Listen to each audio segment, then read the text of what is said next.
Another important thing is empathy, which is something that I'm particularly interested in, how you inspire empathy in the general public for people facing the death penalty or facing severe punishments more generally, actually. And there's some American research on this as well recently within a contemporary context by Univer and Cullen. And they argue that where people do empathise with capital prisoners and where they can see their own identity reflected in people on death row as well, that, again, this is something that can help to damage the legitimacy of the death penalty, get people to support abolition. But the trouble with empathy is that it tends to arise more or less in certain contexts and certain times and places.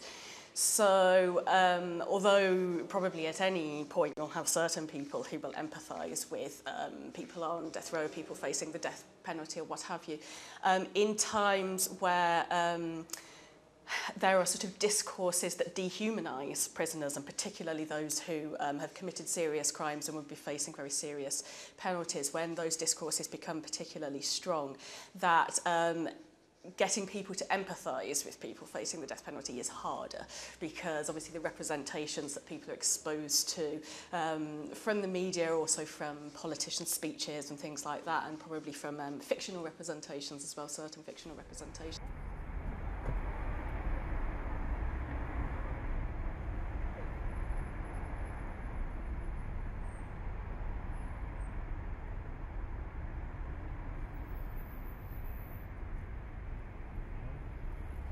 I think many people have a concept of who it is that's on death row. There are a lot of myths about people who commit violent crimes. I think that most people tend to believe that people who commit murders, for example, are fundamentally different than the rest of us. That they have some gene or some something about them that sets them apart from the rest of us. And in my experience, that's just not true. The people that I've met, even the people who have committed the worst crimes, and I'm talking about unspeakable crimes, are human beings. And I have never had a client that was bereft or lacked any redeeming qualities.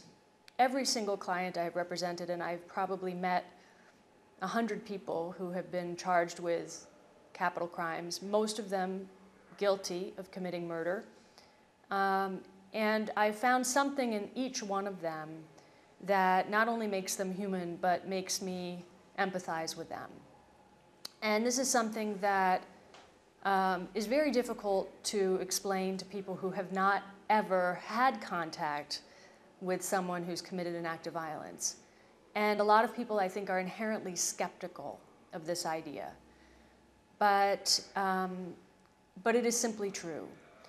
No one person can be defined entirely by the worst thing they've ever done. So a person who has shoplifted is not only a shoplifter. A person who has lied is not only a liar. A person who has assaulted another person is not merely someone who has committed an assault. A person is a whole human being. And all of us have flaws, and all of us have qualities that redeem those flaws in some respect. The ways to do that kind of beyond just where those feelings are arising sort of naturally, for want of a better word, in people, is to challenge the discourses of kind of dehumanisation of prisoners, which is not easily done. But for instance, Univer and Cullen suggest that perhaps if there's a way of putting more background information kind of into the public domain about prisoners who are facing the death penalty to do with their wider lives, where they grew up, maybe their family roles, that kind of thing. Once people are forced to see them as a human being who they can make some kind of identification with, it becomes much harder for them to accept the idea that this person will be put to death.